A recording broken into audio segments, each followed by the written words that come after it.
De grâce, la nouvelle génération, s'il vous plaît, travaillez et économisez pour votre retraite. S'il vous plaît, ne faites pas des enfants pour attendre que ces enfants-là viennent vous aider quand vous serez à la retraite.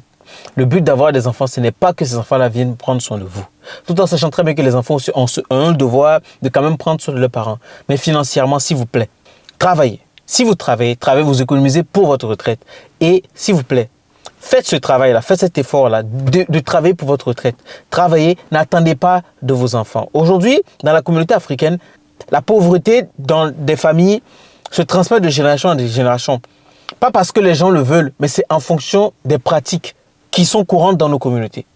Combien de personnes dans la communauté n'ont pas entendu dire à leurs parents que « Ah, je te mets à l'école parce que demain, c'est toi qui es venu prendre soin de moi. Il faut que tu travailles bien à l'école parce que demain, j'aurai besoin de toi. » Et pour certains qui ont commencé à travailler, qui ont commencé à avoir un peu de sous, pour ces personnes-là, déjà tout de suite, les parents sont sur leur dos.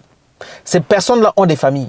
Ces personnes qui ont des familles aussi n'ont pas le temps de travailler pour eux parce que le même revenu que cette personne-là gagne doit utiliser ce revenu-là, penser à ses parents, à des oncles parfois, et penser à lui, ses enfants, s'il en a, et penser à l'avenir de ses enfants et lui-même sa propre tête. Combien il gagne pour penser comme cela? C'est une grosse erreur. C'est une grosse erreur. Je sais que beaucoup de gens vont venir dire que quand je vois beaucoup de gens qui parlent sur les réseaux par rapport à cela, on les traite d'indignes, d'enfants indignes. Non, ce n'est pas une question d'indignité. Personne n'a dit de ne pas prendre soin des parents. Mais quand vous avez des parents qui ont préparé leur retraite et qu'ils ont leur retraite, vous verrez forcément que l'argent qu'ils auront, ils ne vont pas forcément vous demander quelque chose. Si vous pouvez, prenez soin d'eux. Prenez soin d'eux. Ça, ce n'est pas un problème. On prend soin des parents, mais quand on dit prendre soin, ce n'est pas forcément les soins sur le plan financier. Être présent pour les parents, être là pour les parents, oui. Ne pas penser que quand on est grand, on a quitté les parents, on n'a plus le droit d'aller les voir. Mais le fait de mettre des enfants au monde, de mettre des enfants à l'école, je veux que mon enfant devienne grand quelqu'un, je veux que mon enfant devienne une personnalité dans ce pays. Quand l'enfant deviendra cette personnalité dans ce pays, est-ce que ton plan, c'est que cet enfant, quand toi tu vas maintenant être à la retraite, quand il va commencer à gagner de l'argent, qu'il prenne soin de toi financièrement, ça va être problématique. La richesse ne peut pas continuer. Donc, pour toutes les personnes qui sont aujourd'hui en train de travailler et qui sont de la nouvelle génération, pensez-y. Travaillez pour vos enfants. Travaillez pour vos enfants et travaillez pour vous-même. Parce que travailler pour ses enfants, c'est travailler pour soi, préparer sa propre retraite et permettre à ses enfants aussi de travailler pour eux-mêmes leur propre retraite et l'avenir de leurs propres enfants. Je pense que si c'est fait comme ça, déjà ça c'est un point pour limiter la pauvreté. Parce que comme ça, la personne va travailler, il aura l'argent mais il ne pourra jamais économiser. Beaucoup de la communauté sont dans ce problème-là. Et le problème, c'est que nos parents ne travaillent pas à laisser un héritage, à laisser des patrimoines pour les enfants. Tout ce qu'ils savent faire, c'est ça. C'est oui, mettre les enfants au monde, donner l'éducation, mais l'éducation seule ne suffit pas. L'éducation seule ne suffit pas. Pour être riche, il faut toute autre éducation financière. Et cette partie-là, c'est le début de l'éducation financière dans la communauté. Qu'on arrête d'avoir ces pratiques-là. Et arrêtez de dire que quand on dit ça, c'est renier les parents. On ne renie aucun parent. Mais c'est la réalité, c'est la triste réalité, c'est la vérité.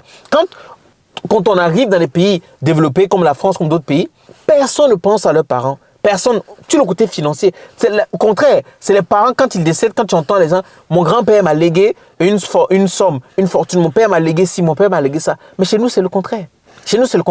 Déjà, quand on est frileux des terrains, on achète des terrains et les terrains ne sont pas suivis, ne sont pas titrés. Quand le papa décède, il ne peut même pas léguer. Les gens vont se disputer sur le terrain. Si tu ne fais même pas attention, on te tue.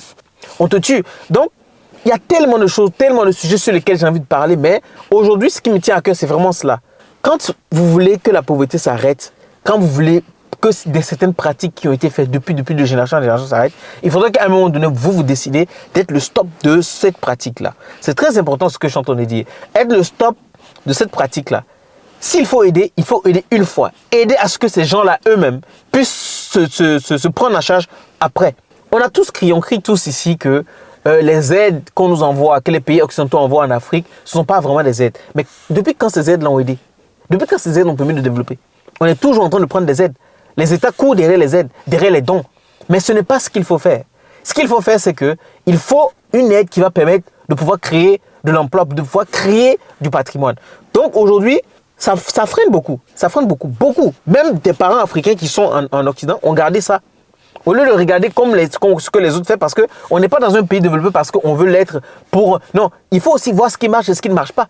On peut critiquer les pays occidentaux pour le fait que les enfants, oui, ne prennent plus soin de leurs parents. Oui, mais quand tu dis prendre soin, ce n'est pas... Parce que dans les EHPAD, etc., ce sont les parents, ce sont ces enfants-là qui payent les EHPAD, là où on garde les personnes les plus âgées. Ils payent une somme astronomique tous les mois pour déléguer la prise en charge des soins, la visite, parce qu'il y a des gens, il y a des associations qui visitent ces personnes-là, parce que les familles ne peuvent pas. Nous, en Afrique, c'est pas ça.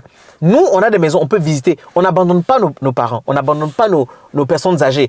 Mais le problème, c'est que les parents ponctionnent sur ceux qui ont déjà commencé tout de suite à travailler. Quand vous êtes un jeune travailleur et que vos parents vous demandent de l'argent déjà quand vous êtes un jeune travailleur, vous n'êtes pas au summum de le salaire que vous gagnez, ça ne vous suffit pas encore. Il faut bien vous établir d'abord avant qu'on on vous demande de l'argent. Mais tout de suite, quand vous commencez à travailler, déjà dans votre tête même, psychologiquement, vous vous dites, quand je commence à travailler, dans mon salaire, il y a une partie que j'enlève, j'envoie à ma maman. J'enlève, j'envoie à mon papa.